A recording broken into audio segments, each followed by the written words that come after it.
안녕하세요. 책 읽는 미주입니다. 오늘 소개할 책은 아이를 위한 하루 한 줄 인문학, 김종원 지음, 유럽문화예술편. 제가 좋아하는 작가님입니다. 작가님의 허락을 직접 받고 응원해 주신다는 말씀에 참 힘이 났습니다. 잘 소개하고 싶다는 부담감이 살짝 있네요. 차근차근 전하고 싶습니다. 저는 이분을 알게 된 게 2013년 우연히 가장 낮은 데서 피는 꽃이라는 책으로 이분을 만나게 되었습니다. 이 책은 쓰레기 마을 톤도의 아이들에 관한 이야기인데요. 이지성 작가와 공저로 쓰신 책이에요. 거기에 계시는 교사들의 사랑에 정말 존경할 수밖에 없었습니다. 특히 김숙향 선교사 그분 얘기는 너무 감동이고 책을 읽는 내내 울컥했던 부분들도 참 많았습니다. 그때 김종원 작가님 글이 참 따뜻하고 문체가 마음에 들어서 이분을 내가 꼭 기억해야지 하면서 이분을 좋아하게 되었고요.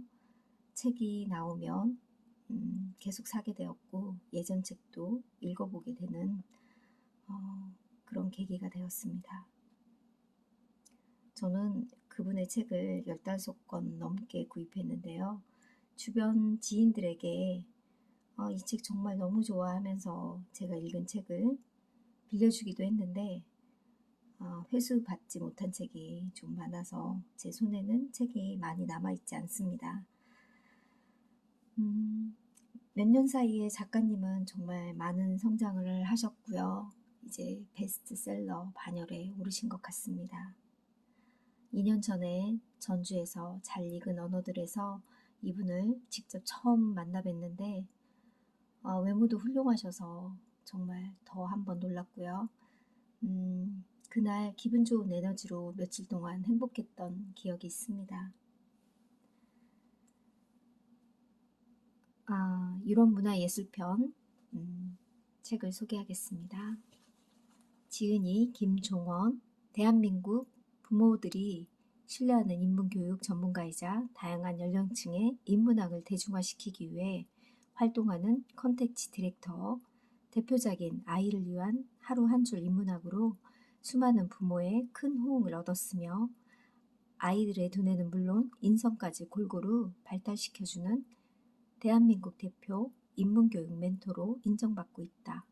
매년 100회 이상 진행 중인 전국 강연과 블로그, 카페, SNS 등을 통해서 소통하고 있으며 총 15만 명 이상의 독자가 그의 글을 구독하고 있다. 이분의 저서로는 아이를 위한 하루 한 줄 인문학, 아이의 공부 태도가 바뀌는 하루 한 줄 인문학, 그 외에도 부모 인문학 수업, 하루 한마디 인문학 질문의 기적, 말의 서랍, 생각 공부의 힘, 사색이 자본이다, 가장 낮은 데서 피는 꽃 등의 다수가 있다. 주요 저서들은 중국, 대만 등에서도 번역, 출간되었다고 합니다.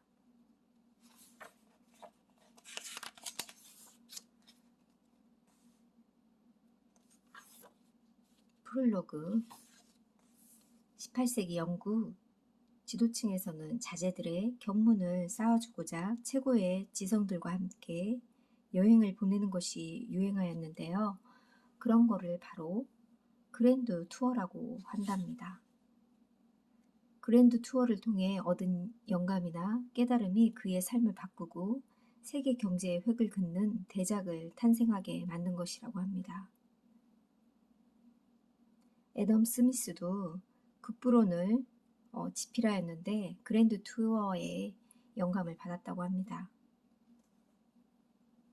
당시 귀족 자제들은 2년 동안의 기간에 2억 정도의 비용이 들어갔다고 합니다. 저자는 3년 동안 유럽을 중심으로 연구하여 치열하게 사색하고 이런 결론을 냈다고 합니다. 우리 아이가 살아갈 시대는 더욱 이런 현상이 심각해질 것이다. 바로 답하고 바로 움직이지 않으면 바로 망가지고 사라진다. 시간과 희망은 우리를 기다려주지 않는다. 이제 우리의 선택지는 둘 중에 하나다. 이 책을 쓰신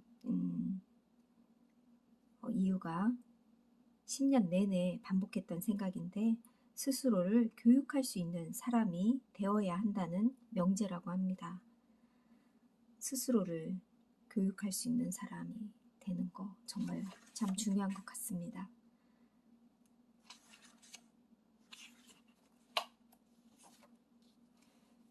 유럽의 거리에서 인문학을 발견하다. 내가 본 유럽의 길은 모두 다른 모습을 하고 있다고 합니다. 독일 바이마르 언덕에서 어떤 분을 보았는데 이렇게 바이마르 한 호텔에서 만난 작업자가 전해주었는데 이 돌을 까는 바닥에 깔아놓은 돌들이 크기가 제각각인 걸 보셨나 봐요. 그런데 이런 자세로 보도블록을 까는 사람이 있다니 그래서 여기서 이 길은 다 달랐구나라고 생각을 하셨대요. 돌을 망치로 부수고 다듬어 하나하나 빈자리에 깔았다. 땅을 돌에 맞추는 게 아니라 돌을 땅에 맞췄다. 왜 굳이 힘든 방식을 선택하셨죠? 내가 묻자 그는 너무나 당연하다는 표정으로 이건 힘든 방식이 아니라 나의 방식입니다. 이렇게 멋지게 표현하셨다고 합니다.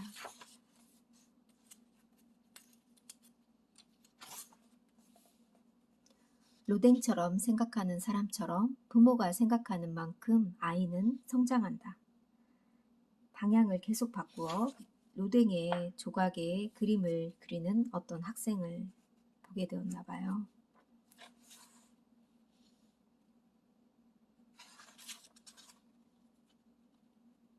괴테는 가르치는 사람들에게 모두 스승으로 불릴 자격이 있는 것은 아니라고 말했고 일이나 사물의 본질을 알지 못하는 사람은 누군가 제대로 가르칠 수 없다고 강조했다고 합니다.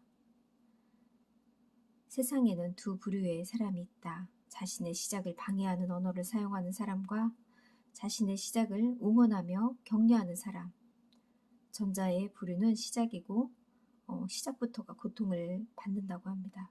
그래서 결국 오래가지 못하고 멈추게 된다고 해요. 질문하지 않고 혼자 생각에 빠진 아이를 나무라지 말자. 아이는 조용히 자신의 생각을 단련하고 있는 거니까. 부모는 아이의 말과 행동에서 의미를 발견하는 사람이다. 부모의 차분하고 고요한 눈은 아이 정서에 좋은 영향을 준다. 아이가 반항하고 매사에 부정적이라면 일상에서 사람들이 서로 비난하여 싸우는 모습을 자주 봤을 가능성이 높다. 아름다운 것을 자주 보며 자란 아이는 결코 아름다운 틀에서 벗어나지 않는다.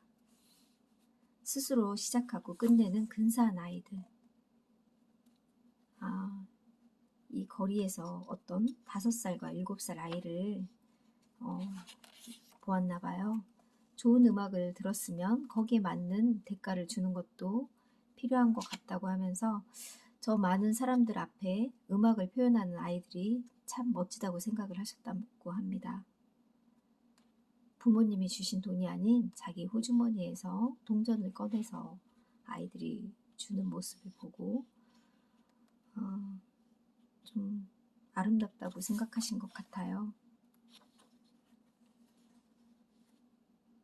음악을 감상한 대가를 실천하는 거. 어릴 때부터 이런 교육도 중요한 것 같습니다. 파리 상젤리제 거리를 걷고 있는데 한 여인이 다가왔나 봐요. 잠시만 당신의 시간을 빌릴 수 있을까요? 사진을 찍어달라는 부탁이었다. 이렇게 근사한 표현으로 부탁하는데 내가 어찌 시간을 빌려주지 않을 수 있을까? 마치 내 사진을 찍는 것처럼 최선을 다해 셔터를 눌렀다. 그의 따스한 눈빛과 근사한 표현이 얼마나 아름다운가. 맞아요. 여행 중에 연인들이 사진을 찍어달라고 많이 말하는데 이렇게 멋지게 표현한 사람에게는 더 잘 찍어주고 싶을 것 같아요. 아이들은 본래 창조자로 태어난다. 이 나무 밑둥으로 이 예술품을 만든 작품을 작가님은 보셨는데 파리의 개선문 부근에서 발견한 작품이라고 합니다. 이런 것도 사람들이 감동과 감탄을 하니까 이렇게 파리에는 작품들이 많이 있는 것 같습니다. 괴테 어머니의 교육법, 사색은 눈에 보이지 않는 예술이다. 이 그림을 보면 책상은 있는데 의자가 없죠. 독일 바이마르에는 괴테가 거의 평생을 살며 작품 활동에 매진했던 집이 있다. 가든하우스를 둘러보며 매우 특이한 점을 발견할 수 있었다. 책장과 탁자가 있지만 이상하게 의자는 별로 없다는 거예요. 괴테가 글쓰기와 독서를 하던 책상에는 의자가 아예 없었다고 합니다. 그는 앉지 않고 선체로 글을 썼기 때문이라고 합니다. 그가 그 많은 글을 써서 쓸 수 있었던 이유는 쓰는 시간이 길지 않았기 때문인데요. 머릿속에서 완성한 글을 종이에 곧바로 적는 것이라고 합니다. 괴테는 파우스트를 60년 동안 투자했는데요. 내용이 심심한 표정으로 방 안을 돌아다니다가 구술하고 시종은 앉아서 괴테가 구술한 내용을 받아 적었다고 합니다. 괴테는 서서 왔다 갔다 하면서요. 사정을 모르는 누군가가 이 모습을 엿봤다면 도저히 이해할 수 없는 풍경이었을 것이다. 귀족은 힘들게 서서 돌아다니고 하인은 앉아서 한가하게 글을 쓰고 있으니 말이다. 생각은 머리가 아니라 다리로 하는 것이라고 합니다. 말을 걸어오는 첨탑, 자신만의 눈으로 세상을 바라보는 능력. 이 조각상 너무 멋지죠? 이 작품은 라오콘과 그의 두 아들이 포세이돈의 저주를 받는 라오콘 군상이라고 합니다.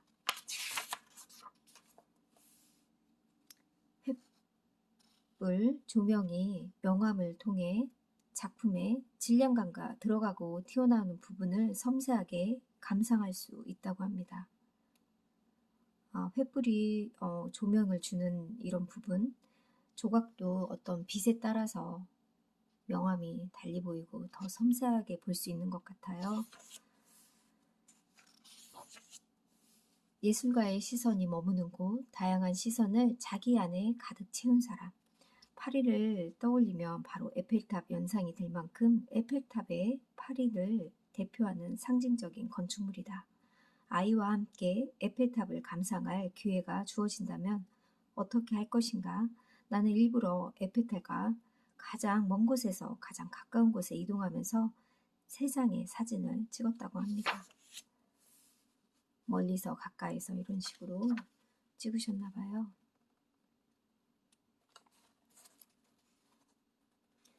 참견과 배려는 기분을 좋게 만들 수도 반대로 최악으로 만들 수 있는 단어이다. 루브르 박물관에서 만난 아름다움의 신, 아이에게는 더 뜨겁고 깊은 사랑이 필요하다. 이 조각은 밀로의 비너스인데 사람들이 다 모두 앞에 있죠. 그런데 작가님은 뒤에서 이 사진을 찍으셨나 봐요. 내가 뒤에서 관찰하는 20분 내내 나처럼 뒤에서 비너스를 관찰한 사람은 한 명도 없었다. 시선에서 관찰하는 것은 그러니까 모두가 바라보는 시선이 아닌 다른 시선에서 보지 못하는 것을 보려면 색다른 시선으로 관찰하라고 합니다. 역시 여행 중에서도 작가님은 남다른 시선으로 이렇게 감상하신 것 같습니다. 혼자 오랜 시간 있는 아이는 치열하게 다르게 배우는 아이다. 아이가 완전히 혼자일 때 하나를 바라볼 수 있게 됩니다. 하나를 다르게 하는 아이는 평생 성장한다고 합니다. 자주 완전한 혼자를 경험하는 게 좋습니다. 나는 남들보다 뛰어난 것이 아닌 남들과 다름의 이대함을 저절로 깨닫고 혼자 더 많은 것을 배우기 위해 분투할 것입니다. 부모의 자제력은 아이의 자기 효능감으로 이루어진다고 합니다. 자기 효능감, 1508년 미켈란젤로가 교황 율리우스 2세에게 주문으로 시스티나 성당의 천지창조를 그리라고 했다고 합니다.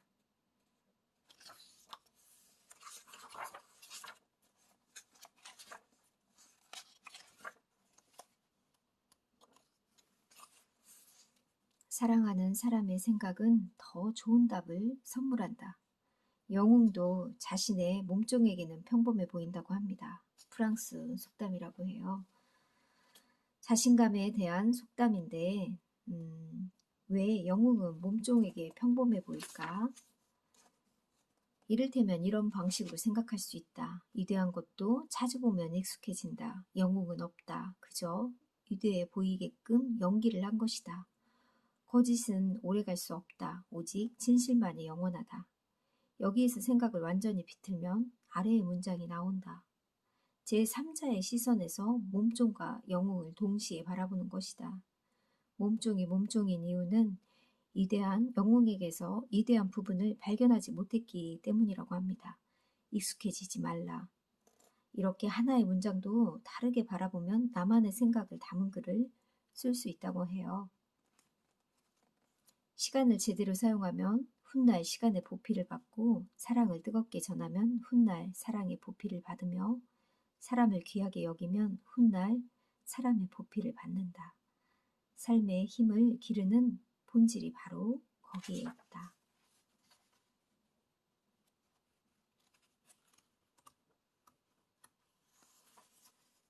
자기 공간으로 주인으로 살아가는 아이. 부모가 스마트폰에 중독되면 아이도 똑같이 중독된다는 현실에서 많이 증명되고 있다고 합니다. 톨스토이 토끼 이야기는 부모 인문학에서도 썼지만 시간이 흘러 나는 톨스토이가 인류에 전하려고 했던 근원과 본질을 깨달았다. 눈으로 생각하는 사람이었다. 그가 본 공간의 온도와 어른들의 눈빛과 마음을 그림에 담았다는 것을 의미한다. 그렇게 해서 탄생한 그림이 바로 빨간 토끼다. 어린 톨스토이는 빨간 토끼를 그렸고 이를 수상하게 여긴 어른들이 세상에 빨간 토끼가 어디 있니? 하고 물었는데 톨스토이는 어른의 마음을 뒤흔든 답을 내놓았다고 합니다. 세상에는 없지만 제 스케치북에는 있어요. 이 말도 생각하면 생각할수록 참 톨스토이는 어릴 때부터 남달랐던 것 같습니다.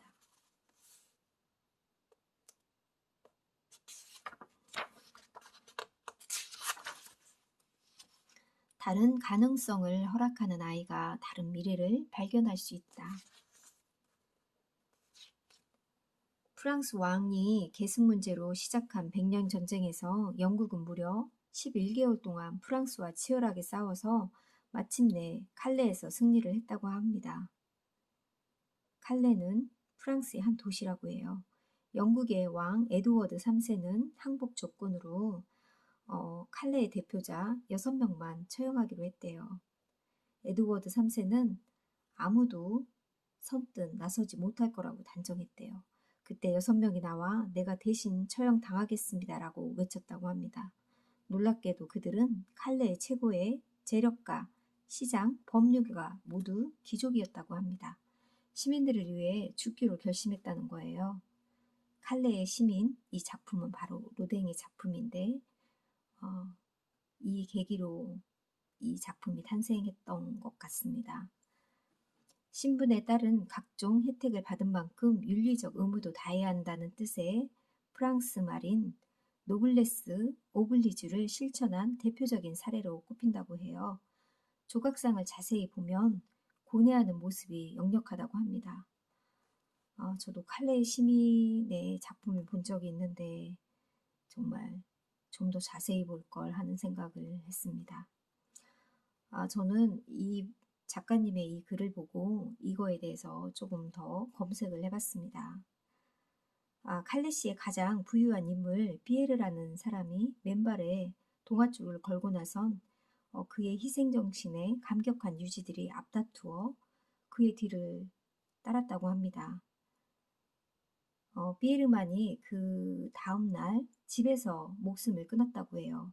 이유가 혹시 살기를 바랄 마음이 꿈틀거릴 것을 우려해서 먼저 솔선수범했다고 합니다. 이에 남은 이들도 동아줄을 메고 칼레시의 열쇠를 들고 에드워드 3세의 앞으로 나아가서 영국군 캠프로 끌려가는 모습, 그 순간 임신 중이었던 왕비가 관용을 베풀라고 왕에게 간청했다고 합니다. 1913년 영국인들은 칼레의 시민 이 작품을 본떠 영국 국회의사당에 놨는데 청동상으로 만들었다고 해요. 영국의 왕은 관용을 부각시키려고 해서 노댕에 칼레의 시민, 칼레시의 시청에 설치할 예정이었는데 시민들의 반대로 한적한 바닷가에 세워졌기도 했다고 합니다. 영웅적 모습으로 강력히 요구했는데 노댕이 거절을 했다고 합니다. 노댕은 최종적으로 풀려난 모습이 아닌 죽을 각오를 한 그 모습을 포착해서 진짜의 모습을 담아내려고 했던 진심이 느껴진다고 합니다. 자기 소신대로 작품을 한 노댕도 참 멋지다는 생각이 들었습니다. 3부 자기 삶의 창조자로 성장하는 아이.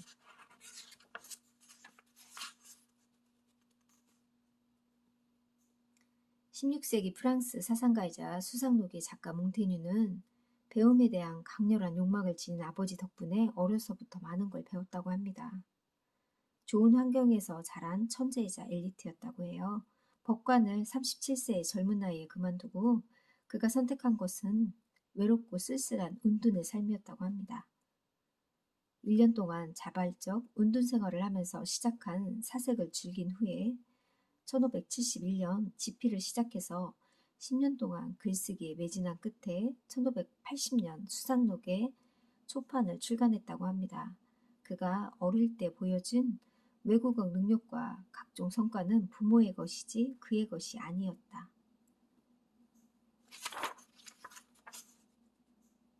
나폴레옹도 전쟁터에서 책을 읽었다고 하죠. 나폴레옹은 내 사전에 불가능은 없다라는 말은 나는 하나의 사물에서 수많은 다른 것을 발견할 줄 아는 사람이라는 말과 같다. 나는 전투의 방법이 담긴 병법서 1000권을 읽은 장군이 두렵지 않다. 내게 두려운 존재는 병법서를 빼고 다른 분야의 책만 100권 읽은 사람이다. 그는 세상 사람들은 아무도 모르는 100가지 병법을 머리에 넣어두고 다니는 장군이기 때문이다. 그는 전쟁 중에서도 쉬기 위해서 혹은 여가를 즐기기 위해서 아니라 반드시 승리하겠다는 전투를 하듯 치열하게 책을 읽었다고 합니다. 정말 저도 그런 생각이 드는데요. 치열한 독서, 빡센 독서는 정말 인생에서 한 번쯤은 해봐야 될 것 같습니다. 저는 요즘에 그 시기가 요즘이라는 생각이 들어서 열심히 읽고 있습니다.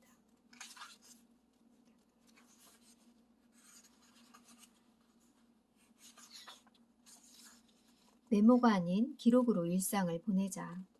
스스로 펜을 세운 아이는 결코 세상의 바람에 흔들리지 않는다.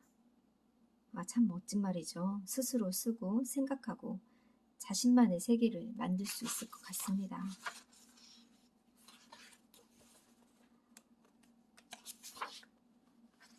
부모는 아이의 미래를 결정하는 판사다.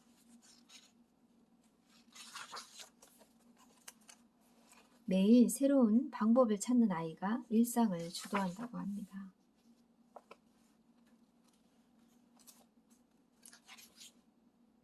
아이가 스스로 질문을 바꾸면 기적은 일어난다. 간절히 희망을 원하는 분들, 그 중에서도 어린이들과 그 가족에게 이 시를 바칩니다 하면서 비바람이 지나고 다시 뛰어놀 수 있다는 사실을 잊지 마세요. 이런 멋진 문장을 쓴 사람은 아이입니다. 꼬마 시인에서 10살도 되지 않은 꼬마가 썼다는 게 믿어지는가? 마음을 울리는 글은 마음으로만 살아가는 사람만이 쓸 수 있다고 합니다. 이 문장을 쓴 꼬마 시인 이야기는 매티 스테파네기라는 미국의 꼬마 시인인데요. 근육에 힘이 빠져 죽음에 이르는 근육성 이 영양증으로 평생 아파하다가 13세에 세상을 떠났다고 합니다. 신장투석 매주 1회를 받아야 했고 사랑스럽게 꼬마 시인은 끝까지 용기와 희망을 잃지 않았다고 해요. 그 꼬마 시인의 5권의 시집이 세상에 남겨졌는데 뉴욕타임즈 베스트셀러 1위를 차지하기도 했다고 합니다. 비바람이 지나고 나면 다시 뛰어놀 수 있다는 사실을 잊지 마세요. 이 문장 정말 가슴에 새겨야 되겠다는 생각도 저는 잠시 들었습니다. 우리가 살다 보면 힘들 때가 있잖아요. 그런데 그 고통의 시간이 지나고 나면 다시 희망이 생기는 날도 오잖아요. 어린아이가 이런 글을 쓴 그 꼬마 아이가 참 대단하고 마음이 아프기도 합니다.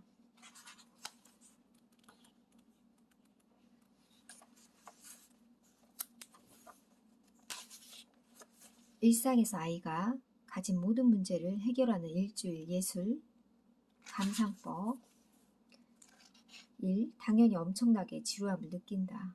2. 사소한 부분에 눈이 간다. 3. 미세하게 나눠서 감상한다. 4. 조각을 내서 나름대로 연결한다. 스스로 편집자가 되어보라고 합니다.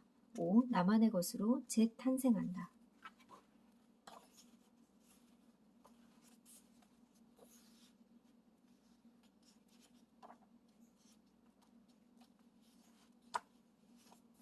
아이의 시선으로 생각하면 아이의 재능이 보인다.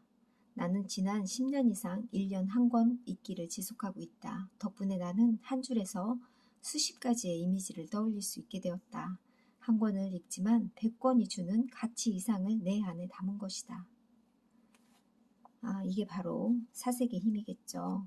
그것들은 사색하며 글을 써서 지난 10년 동안 20권 넘는 책을 집필할 수 있었다. 저는 작가님의 글을 여러 번 읽으면서 반복되는 글들을 많이 보았고요. 하나의 컨셉을 잡은 듯한 느낌도 받았습니다. 바로 인문학에 관한 아이를 위한 인문학인 것 같아요. 좀 더 저는 다양한 장르의 글도 써주시면 좋겠다는 개인적인 생각이 들었어요. 작가님은 게테와의 대화를 늘 읽으신다고 합니다. 책에서도 강의에서도 저는 이 책을 게테와의 대화 작가님이 늘 끼고 읽으신다고 하셔서 그 책을 1, 2권을 샀는데 정말 두껍고 정말 인내력이 필요한 책이었는데 읽다 보니 참 재미있었습니다. 받는 것까지가 사랑의 완성이다.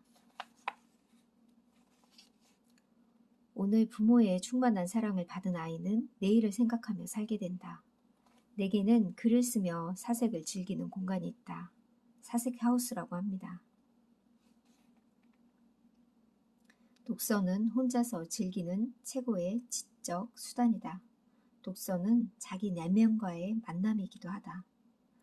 저는 독서가 나랑 하는 데이트고 나를 가장 사랑하는 일이 바로 독서인 것 같다는 생각이 들었습니다. 혼자 집중할 수 있는 시간, 나를 위한 시간인 것 같기도 하고요. 새벽에 하는 독서는 참으로 행복하고 저에게는 즐거운 시간입니다. 오늘도 아침에 일찍 일어나서 새벽 독서를 하고 영상도 이렇게 찍고 있습니다. 멋진 글을 써주신 작가님께 참 감사합니다. 세상을 새롭게 바라보는 근사한 시선은 다르다는 것이 바로 아이의 가능성이다. 다양한 시선으로 볼 줄 아는 아이, 어른이 참 필요한 것 같습니다. 여러분들도 다양한 시선으로 삶을 생각하고 일상을 살았으면 합니다. 감사합니다.